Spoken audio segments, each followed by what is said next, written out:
नमस्कार। महाराष्ट्र राज्य हिंदी साहित्य अकादमी मुंबई के माध्यम से आज़ादी का अमृत महोत्सव के क्रम में विशेष व्याख्यानों का आयोजन एक अभिनंदनीय पहल है और इस व्याख्यान श्रृंखला में विविध विषयों पर विद्वानों के व्याख्यान हुए हैं। आज मेरे लिए ये अवसर है कि मैं दृक्श्राव्य माध्यम, उनका सामाजिक जीवन पर होने वाला प्रभाव और विशेषकर रेडियो रूपकों के संदर्भ में आपसे बात करूं कि रेडियो रूपकों में जो सांस्कृतिक और राष्ट्रीय एकता की बात की गई है तो वो किस तरह से प्रतिबिंबित रेडियो रूपकों में होती है। आपने एक गीत सुना होगा कि मुझे कुछ कहना है, मुझे भी कुछ कहना है, पहले तुम पहले तुम। आशय स्पष्ट है कि दो लोग हैं जिनके बीच में ये संवाद हो रहा है और इस माध्यम से वे अपनी संवेदनाएं, अपनी अनुभूतियां एक दूसरे को देना चाहते हैं, उनका आदान प्रदान करना चाहते हैं। तो यही आदान प्रदान जो हो रहा है, यही संचार है, यही संप्रेषण है। तो संप्रेषण की ये इच्छा, व्यक्त होने की ये इच्छा तो बहुत पहले से रही है और रेडियो जैसे माध्यम के आने के बाद से तो इस अभिव्यक्ति को और भी अधिक बड़ा एक, जिसको हम कह सकते हैं कि कैनवास मिला है। और आज तो सामाजिक माध्यमों का ऐसा जाल है जिसमें हर व्यक्ति को अभिव्यक्त होने की पूरी स्वतंत्रता मिली हुई है। सामाजिक माध्यमों का जो समाज जीवन पर प्रभाव हो रहा है उसके कुछ विधायक या सकारात्मक परिणाम भी हैं और कुछ नकारात्मक परिणाम भी हैं, लेकिन फिर भी ये कहना होता है कि ये माध्यम तो एक यंत्र है और यंत्र का उपयोग कैसे करना है ये हमारा विवेक हमें बताता है। तो यंत्र को दोष देना शायद उतना उचित नहीं होगा जितना कि अपने विवेक पर विचार करने की आवश्यकता है, क्योंकि ये माध्यम तो जिस तरह से आज समाज में परिदृश्य है, हम जो देखते हैं, तो शायर उस पर यह कहता है कि टीवी पर तो आँख है, मोबाइल है हाथ। क्योंकि घर घर अगर आप ये स्थिति देखें तो जब टीवी पर विज्ञापन आने लगते हैं तो हम अपने मोबाइल से कुछ देखने लगते हैं। तो टीवी पर तो आँख है, मोबाइल है हाथ, दुख है तो इस बात का तन्हा पड़ी किताब। तो आज माध्यम बदल गया है पूरी तरह से। सब कुछ हमारी उंगलियों पर, हमारी टिप्स पर, हमारी मुट्ठी में जो मोबाइल है उससे ही हम पढ़ रहे हैं, सुन रहे हैं, संप्रेषण कर रहे हैं। तो किताब की जो अवस्था है वो अकेली पड़ी हुई है, उस तरफ कोई बहुत ज़्यादा ध्यान नहीं दे रहा है। लेकिन पुस्तक की बात करें या रेडियो की बात करें, ये वो माध्यम है जहाँ दृश्य नहीं है। पुस्तक में एक दृश्य है लेकिन जब वो चित्र है तब, नहीं तो जो शब्द में लिखा हुआ है। तो यहाँ जो महत्वपूर्ण बिंदु है, जो विचारणीय बिंदु है, वो ये है कि रेडियो हुआ या पुस्तक हुई, यहाँ दृश्य न होने की वजह से हमारी जो कल्पना शक्ति है, हमारी जो इमेजिनेशन पावर है, वो अपना काम कर रही होती है और इसलिए दृश्य यद्यपि अधिक प्रभावी होता है लेकिन कहीं न कहीं हमारी अपनी इमेजिनेशन पावर को वो बाधित भी करता है या कर सकता है। इस संदर्भ में मुझे एक विशेष प्रसंग याद आ गया कि गैब्रियल गार्सिया मार्क्वेज को जब उनकी कृति 100 Years of Solitude पर पुरस्कार मिला तो कुछ लोग उनके पास गए, जिसमें फिल्म वाले भी थे और टीवी वाले भी थे, और वो उस पर अपना एक सीरियल कहें या फिल्म कहें बनाना चाहते थे। तो मार्क्वेज ने मना कर दिया और मना करते हुए उन्होंने ये कहा कि अलबत्ता मैं रेडियो को दे सकता हूँ। तो उनसे पूछा गया कि ऐसा क्यों? तो जो कारण उन्होंने बताया वो कारण यही था कि मेरा जो श्रोता होगा या मेरी पुस्तक का जो पाठक होगा उसकी अपनी कल्पना शक्ति को ये दोनों ही माध्यम कहीं भी बाधित नहीं करते, कहीं भी अटकाव उससे नहीं होता, जबकि दृश्य माध्यम में वो संभावना, वो गुंजाइश ज़रा कम हो जाती है। तो यहीं हम इन माध्यमों की, पुस्तक की या श्रव्य माध्यम की बात कर सकते हैं और इनके प्रभाव भी बड़े व्यापक रूप से होते रहे हैं। तो दृक् और श्रव्य ये माध्यम और सामाजिक जीवन पर पड़ने वाले उनके प्रभाव की चर्चा करते हुए अब आते हैं इस विषय पर कि रेडियो में जो रूपक हैं रेडियो के, उन रूपकों में हमारी संस्कृति या हमारा राष्ट्रीय एकता का जो परिदृश्य है वो किस तरह से प्रतिबिंबित होता है। दिखता तो नहीं है लेकिन किस तरह से सुनाई देता है, ध्वनित होता है।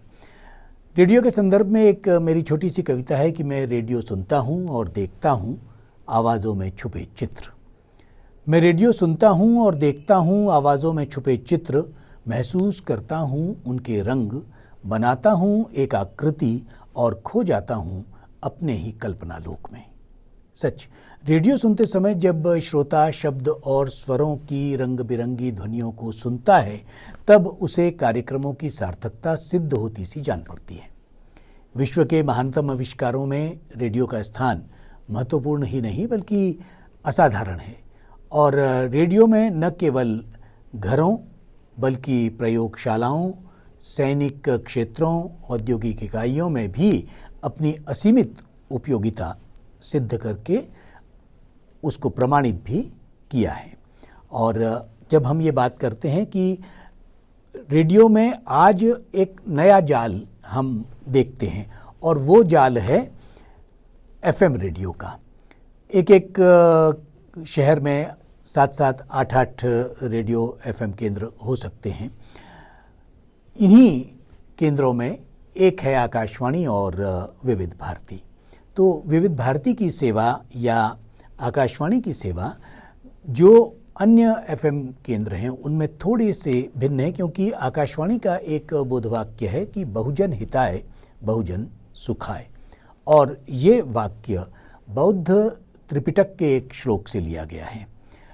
पूरा श्लोक इस प्रकार है कि चरथ भिक्खवे चारिकम बहुजन हिताय बहुजन सुखाय लोकानुकंपाय अत्थाय सुखाय देव मनुस्साम। तो इस तरह से बहुजन के हित और बहुजन के सुख को आकाशवाणी ने अपना ध्येय बनाया और उसी हिसाब से अपने कार्यक्रमों की योजना भी की। अब ये कहना होगा कि आज जो सारे के सारे समाज माध्यम हैं उन्होंने निस्संदेह एक बड़ी भूमिका इस तरह से निभाई है कि वो सामाजिक स्नेहक या जिसको आप कहें कि सोशल लुब्रिकेंट का काम करते हैं। उसने सामाजिक जड़ता को तोड़ा है और इस लिहाज से संवाद की जो स्थापना की है उस संवाद की स्थापना के कारण लोग करीब आए हैं। लेकिन इन करीब आने में ये भी हुआ है कि एक अकेलेपन की और एकांत की एक नई स्थिति बन पड़ी है। वैज्ञानिकों ने ये प्रयोगों से कहा है कि जो लोग बहुत ज़्यादा इंटरनेट का या मोबाइल का उपयोग करते हैं वे एक निराशा के या कहें कि अकेलेपन के उस दौर में पहुंच जाते हैं। यानी हम ये कह सकते हैं कि हम संपर्क में तो होते हैं लेकिन उस तरह से हमारा कोई संबंध नहीं बन पाता। तो ये ज़रूरी है कि इन माध्यमों का, क्योंकि अंततः ये यंत्र है और यंत्र का उपयोग कैसे करना है ये हमारे विवेक पर निर्भर करता है। जो अनेक क्षेत्रों में काम किया उन अनेक क्षेत्रों के कारण, चाहे वो कृषि का क्षेत्र हो, चाहे वो शिक्षा का क्षेत्र हो, चाहे वो ग्रामीण विकास का क्षेत्र हो, इन सभी क्षेत्रों में अपने विविध कार्यक्रमों के माध्यम से आकाशवाणी ने अपनी भूमिका निभाई है। और जब हम ये बात कर रहे हैं कि इस व्याख्यान में मूल रूप से हम जो आकाशवाणी से प्रसारित होने वाले रूपक हैं उन रूपकों में किस तरह से संस्कृति और राष्ट्रीय एकता हमें दिखाई और सुनाई देती है, उसकी चर्चा हम अब अपने इस व्याख्यान में मूल रूप से करना चाहते हैं। तो रूपक की जब हम बात करते हैं तो वैसे आचार्य भरत ने 10 प्रकारों की बात की है, रूपकों के 10 प्रकार, और उसमें नाटक है, प्रकरण है, रूपक है, वीथी है, इहामृग है, जमवकार है। तो इन सारे जो 10 प्रकार हैं, उन 10 प्रकारों में जो रूपक आकाशवाणी का रूपक है वो थोड़ा सा भिन्न है। वो इस दृष्टि से भिन्न है कि ये ध्वनि रूपक हैं और आकाशवाणी की अपनी विधा है। ये नाटक से इस तरह से भिन्न है थोड़ा सा कि कोई भी थीम, कोई भी विषय या कोई भी वस्तु जिसका प्रस्तुतिकरण का आधार तो नाटकीय हो लेकिन नाटक न हो, उसे रूपक कहा गया है। यानी तथ्य का नाट्य रूपांतर या उसकी नाटकीय प्रस्तुति, वही हम रूपक के बीच देखते हैं। तो नाटकीयता तो है और वो संगीत, साहित्य और इस तरह से ध्वनि प्रयोगों के माध्यम से हमारे सामने आता है। इसी कल्पना की उड़ान की असीमित क्षमता को देखते हुए रेडियो रूपकों ने विषय का बहुत व्यापक समावेश किया है। जैसा कि हमने आपसे पहले भी कहा कि गैब्रियल गार्सिया मार्क्वेज ने जो बात कही थी कि मैं रेडियो को दे सकता हूँ, उसके पीछे उनकी भावना यही थी कि कहीं भी वो अपने पाठक या श्रोता की जो कल्पना शक्ति है वो प्रभावित न हो। और यही कारण था कि रेडियो की अपनी एक असीम क्षमता को उन्होंने पहचाना था। नाटकों रूपकों के नए रूप की जो पहचान है उसके मूलाधार को क्षति न पहुंचाते हुए नाट्यशास्त्र का निर्माण रेडियो के माध्यम से हो सका। यानी ये एक नया नाट्य शास्त्र बना। रेडियो रूपक उसकी अपनी विधा है। और जो प्राचीनतम नाट्य परंपरा है जिसमें आचार्य भरत मुनि ने अपने नाट्यशास्त्र में 10 रूपकों का उल्लेख किया है, वे हैं नाटक, प्रकरण, भाण, वीथी, अंक, अम्वकार, डिम, रूपक, इहामृग या प्रहसन। तो ये सारे प्रकारों में एक नाम रूपक का भी आ रहा है, लेकिन रेडियो का रूपक सर्वथा भिन्न है। और ये रेडियो रूपक अब तक रेडियो विधा का ही अंग है। ये और कहीं उस तरह से प्रस्तुत नहीं किए जा रहे हैं। और ये कहने में भी शायद कोई अतिशयोक्ति न होगी कि ये केवल और केवल आकाशवाणी द्वारा ही प्रसारित हो रही हैं। प्राचीन नाट्यशास्त्र के सिद्धांतों से थोड़ा दूर जाकर ध्वनि के नए सिद्धांतों, प्रसारण यंत्रों और उनमें विशेषता उत्पन्न करने की नई तकनीक का विकास हुआ। इस कला और इस माध्यम के लिए ध्वनियों के जो विभिन्न प्रभाव हैं, जैसे वर्षा, हवा, कलरव, विमान, रेल, युद्ध, हंसना, रोना, आग, पानी, नदी, फोन या जितने भी आधुनिक उपकरणों की ध्वनियाँ आदि हैं, उनके अनेकानेक ध्वनि चित्र पैदा करने के उपाय किए गए। और आज तो ये सारे इफ़ेक्ट्स, ध्वनि प्रभाव मौजूद हैं, लेकिन एक समय वो भी था जहाँ इनके लिए अपनी सूझबूझ से वे ध्वनि प्रभाव पैदा भी किए जाते थे। रूपक के लेखक और प्रस्तुतकर्ताओं ने इस विधा को काफ़ी विशालता और विविधता प्रदान की।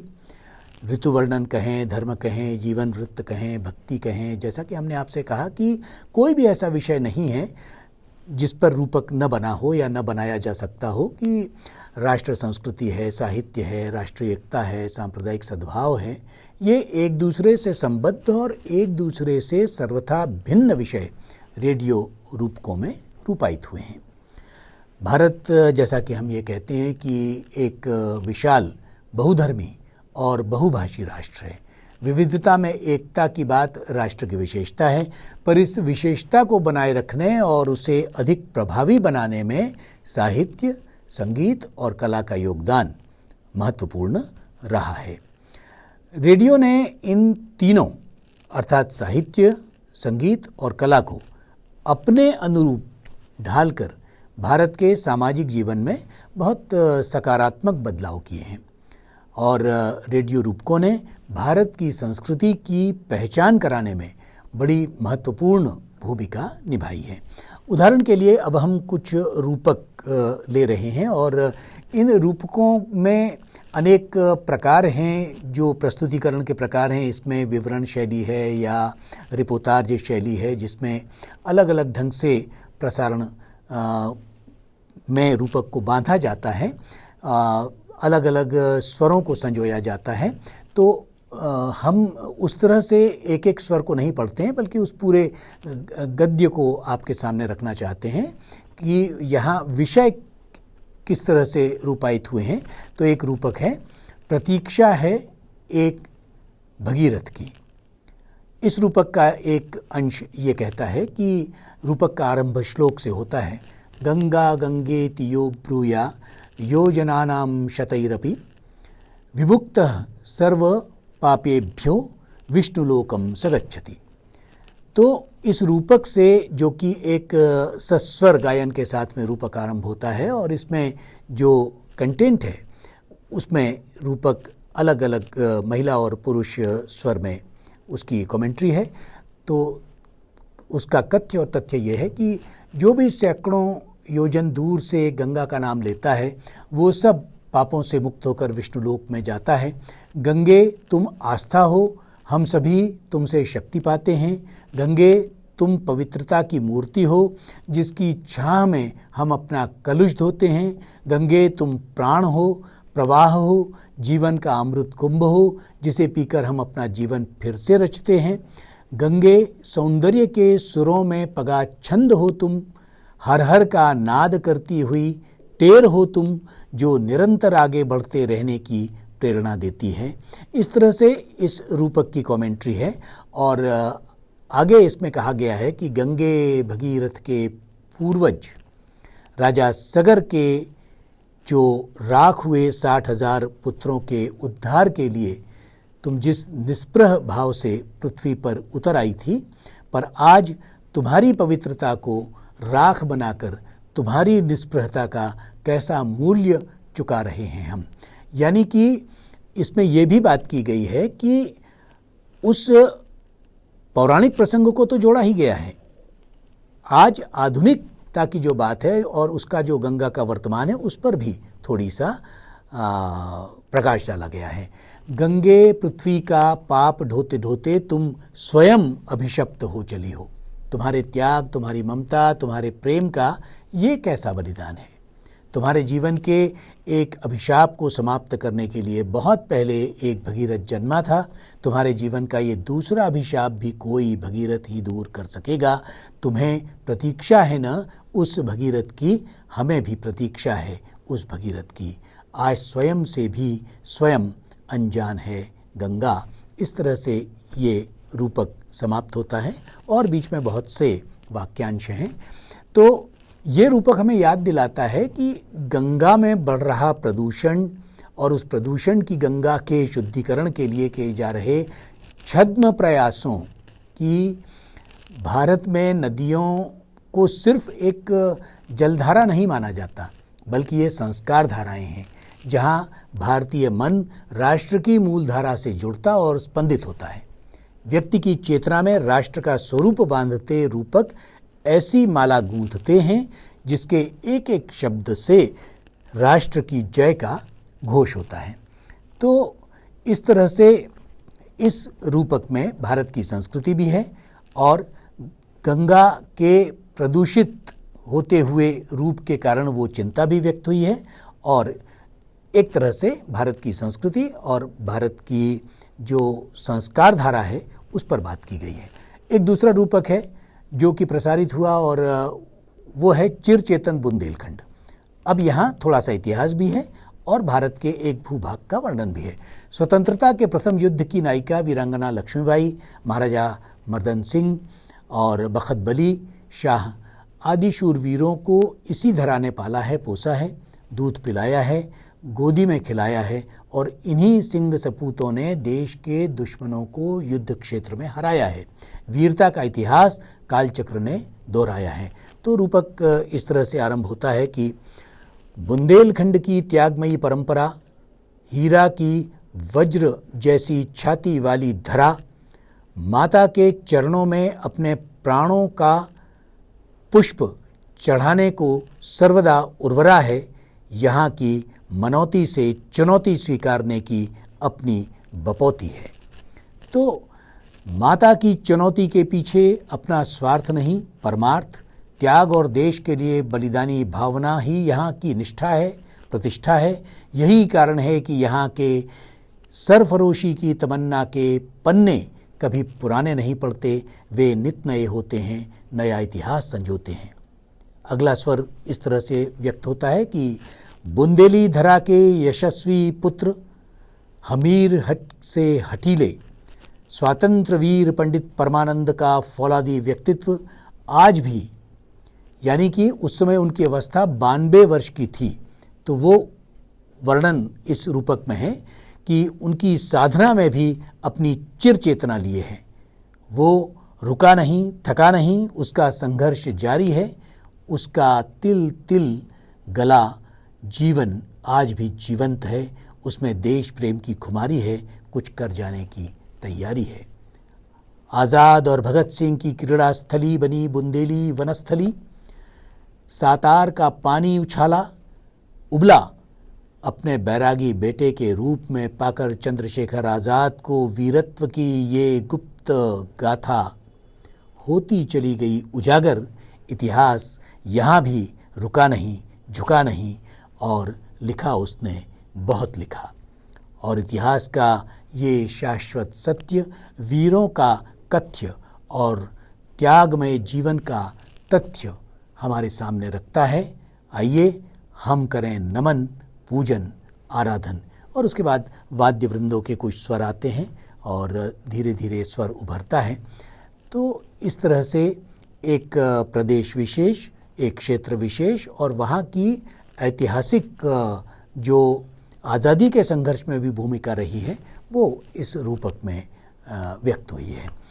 रूपक एक कलाकृति है और ग्रियर्सन ने रूपक के विषय में ये कहा कि ये जीवंत दृश्य और जीवंत तथ्य की फोटोग्राफी है। इतना ही नहीं, ये दृश्य को जीवंत बनाता है और तथ्य को अधिक उजागर करते हुए हमारे पास उसको ले आता है। तो रूपक की तथ्यपरकता एक ओर श्रोता के तर्कों को संतुष्ट करती है, तो दूसरी ओर इसमें प्रयुक्त नाटकीय तत्व उसकी संवेदना को उकसाते हैं, उभारते हैं।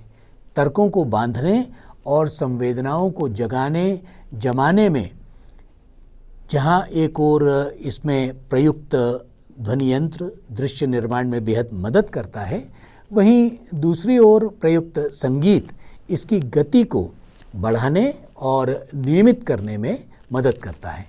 तो ये जो चित्रात्मकता है देखी परखी और उसका शब्दों द्वारा जो संप्रेषण है वो लेखक और प्रस्तुतकर्ता की पैनी दृष्टि से ही संभव है, क्योंकि रूपक लिखने से कहीं अधिक बांधने की कला, ऐसे जो रूपक के विशेषज्ञ हैं वो कहते हैं कि ये लिखने से कहीं अधिक बांधने की कला है, क्योंकि यहाँ तथ्य यानी कि इतिहास यानी कि फैक्ट, नाटकीयता, दृश्य को उपस्थित करने की कुशलता और भारतीय स्वतंत्रता की जो संघर्ष गाथा है उसको रेखांकित करने की जो कला वो इस रूपक में व्यक्त हुई। और एक और रूपक का उदाहरण हम लें जहाँ भारत की राष्ट्रीय एकता और उसकी सांस्कृतिक पहचान कराता ये रूपक है और रूपक का शीर्षक था पीड़ाएं रोशनी भी देती हैं।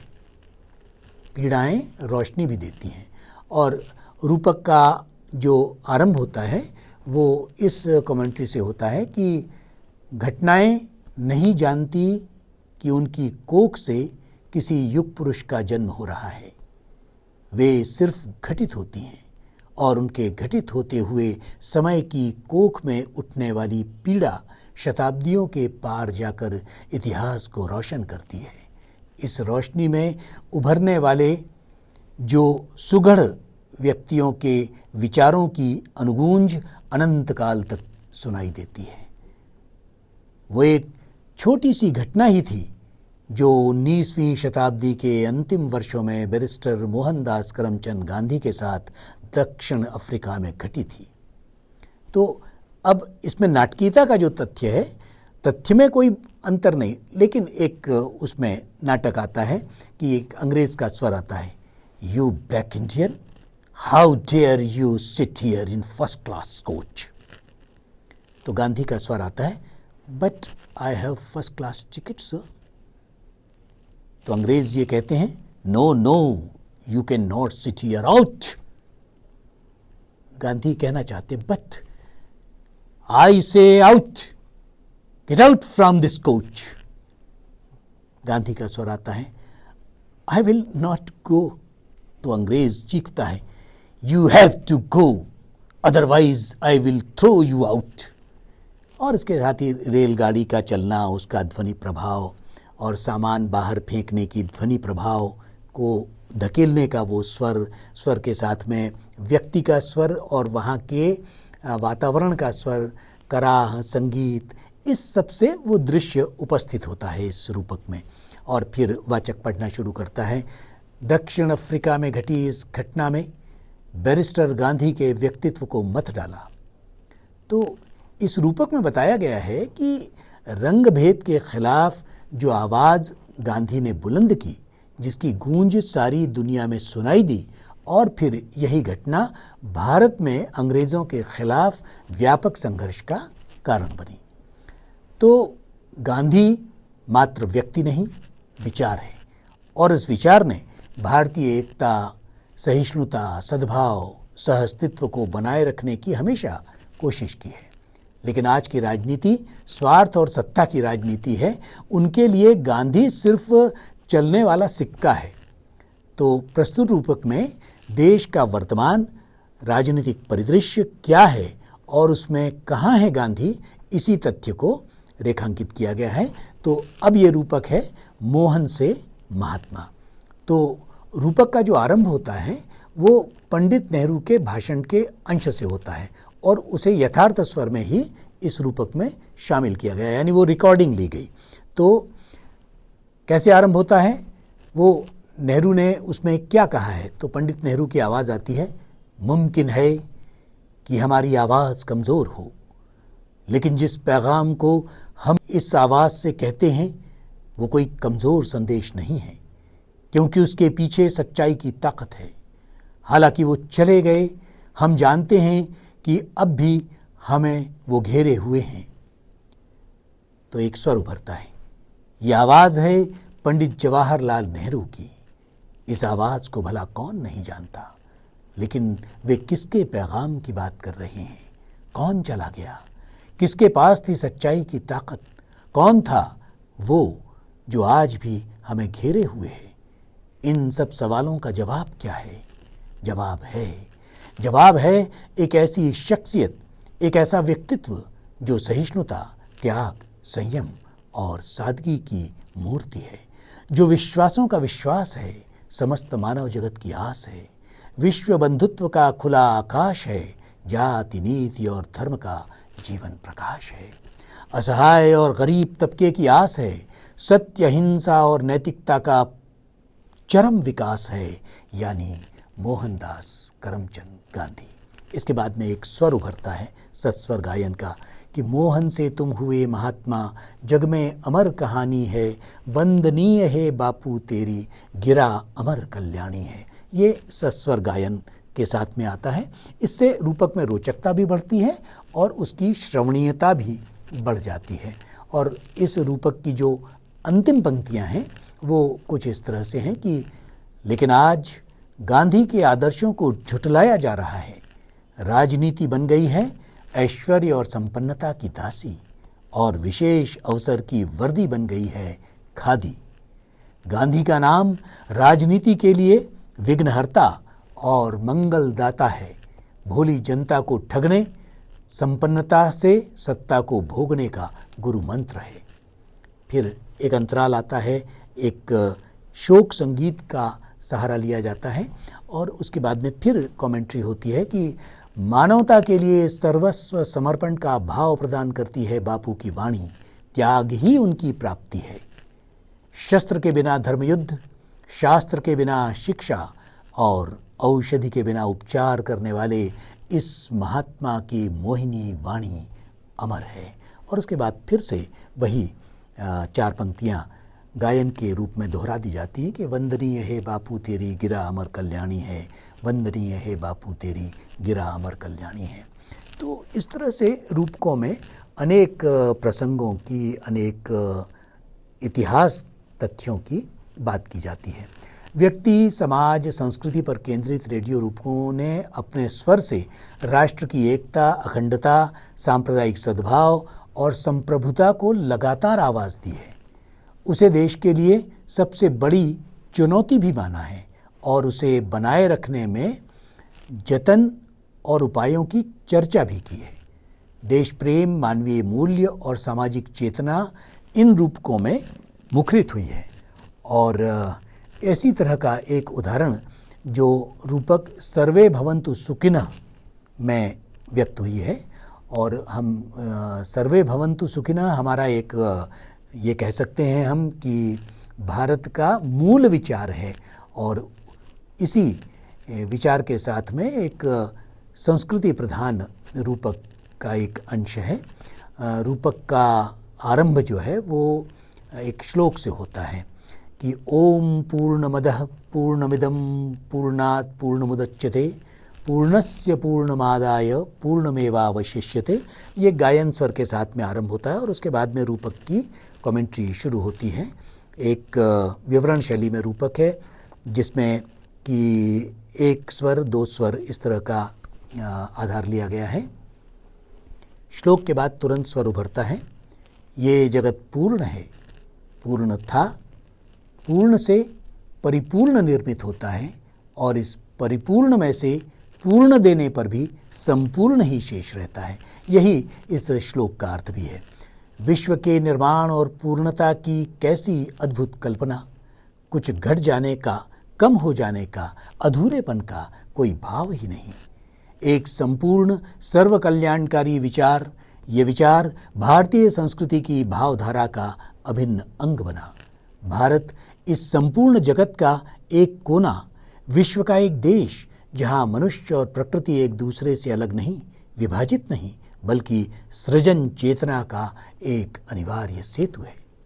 यहाँ मनुष्य के संपूर्णता बोध ने और प्रकृति की पवित्रता ने एक ऐसे समाज का स्वप्न देखा जहाँ अपने अपने विश्वासों और संस्कारों को लेकर साथ रहा जा सके। भारत की इसी उदात्त सांस्कृतिक चेतना के कारण सुप्रसिद्ध जर्मन दार्शनिक मैक्स मूलर ने कहा था, यहाँ एक अन्य स्वर का सहारा लिया गया और वो मैक्स मूलर का कथन है कि यदि मुझसे पूछा जाए कि सारे विश्व में कौन सा देश है जिस पर प्रकृति ने अपनी सारी शक्ति, अपना सारा सौंदर्य और अपनी सारी समृद्धि उड़ेल दी, तो मैं कहूँगा कि वो देश है भारत। और यदि मुझसे पूछा जाए कि आकाश के नीचे किस कोने में मानव मस्तिष्क ने अपनी उत्कृष्टतम प्रतिभाओं का अधिकतम विकास किया, जीवन की गुत्थियों पर विशद विवेचन किया और उनमें से कुछ को सुलझा भी लिया, तो मैं कहूँगा वो है भारत। इस तरह से फिर से कमेंट्री आती है कि इस कथन का सत्य प्रमाणित है, क्योंकि भारतीय संस्कृति पिछले 3000 सालों से सही अर्थ में बहुलतावादी रही है। यहाँ मनुष्य का अतीत संग्रहालयों में बंद नहीं है।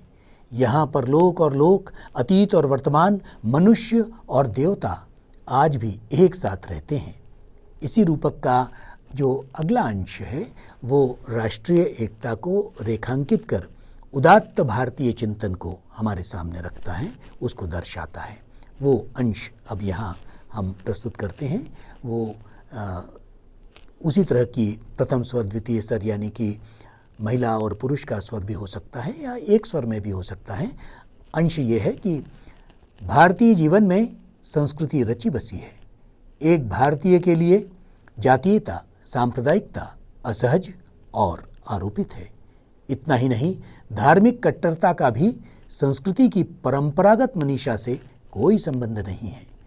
सबके कल्याण की भावना भारतीय संस्कृति का मूल तत्व है। यहाँ अस्तित्व सह अस्तित्व पर टिका है। और उसके बाद एक श्लोक आता है, वो सस्वर होता है कि ओम सहनावतु सहना भुनक्तु सह वीर्यम करवावहे तेजस्विनावधीतमस्तु मा विद्विषावहे। इस श्लोक का अर्थ ये है कि यहाँ साथ भोजन, साथ अध्ययन, साथ कार्य और साथ ही तेजस्विता, साथ ही अध्ययन, सब कुछ साथ, विद्वेष के लिए कोई स्थान ही नहीं। ऐसा इस अर्थ का संक्षेप में आशय है। फिर कमेंट्री आती है कि एक साथ रहना, एक साथ खाना, एक साथ पराक्रम, साथ साथ तेजस्वी अध्ययन, विद्वेष के लिए कोई स्थान ही नहीं। जब कभी भारतीय समाज में संस्कृति की इस मूल भावना पर संकट आया, ठहराव और संकीर्णता के लक्षण दिखाई दिए, तभी देश के भीतर से ही इस संकीर्णता के विरोध में कबीर, नानक, रामकृष्ण परमहंस, स्वामी विवेकानंद के प्रखर विचारों ने हमें थाम लिया। और फिर एक अंश डाला जाता है भजन का कि संगत संतन की कर लीजिए, और ये स्वर उभरता है, फिर मंद होता है। और कमेंट्री आती है कि इसमें कोई संदेह नहीं है कि हमारा देश बहुजातीय, बहुधर्मी है, लेकिन ये भिन्नता, बहुलता हमारी कमजोरी नहीं बल्कि ताकत है। ज़रूरत है इस ताकत को बनाए रखने की।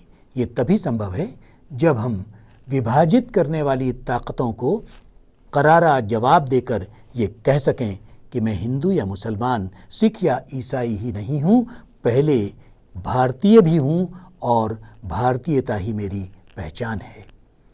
अब भारतीयता की पहचान का सवाल भी बड़ा है। भारत जैसे प्रगतिशील राष्ट्र की प्राथमिकताएं क्या हैं?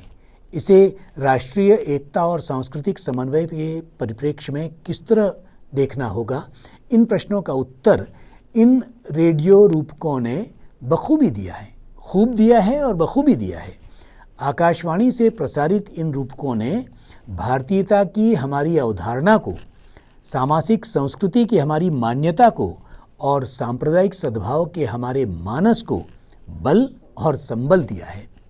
इसी भाव भावना को रूपक वसुधैव कुटुंबकम में प्रस्तुत किया गया है और इसका भी एक अंश यहाँ हम प्रस्तुत कर रहे हैं। तो आप समझेंगे कि किस तरह से रूपकों ने हमारी सांस्कृतिक चेतना को भी बराबर बनाए रखा है। इस रूपक का अंश है कि भारत विश्व का सबसे बड़ा लोकतांत्रिक राष्ट्र है और लोकतंत्र व्यवहारिक रूप से आस्था और विश्वास के सहारे चलता है। आस्था और विश्वास दोनों ही शब्द लोगों की भावना से जुड़े हैं। भावना के बल पर ही मनुष्य का विकास होता है। जो संबंधों को विस्तार देता है उसे उदार बनाता है।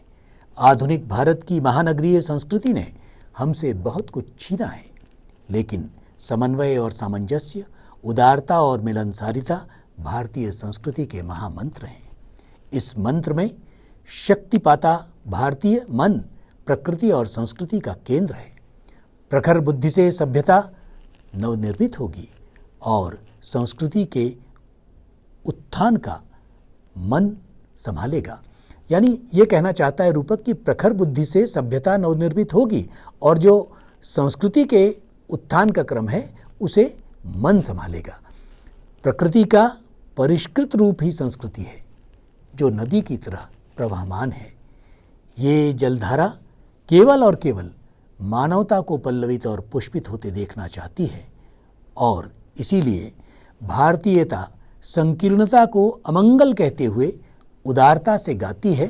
फिर वो श्लोक आ जाता है कि अयम निज परो वेति गणना लघुचेतसाम उदार चरितानाम तो वसुधैव कुटुंबकम।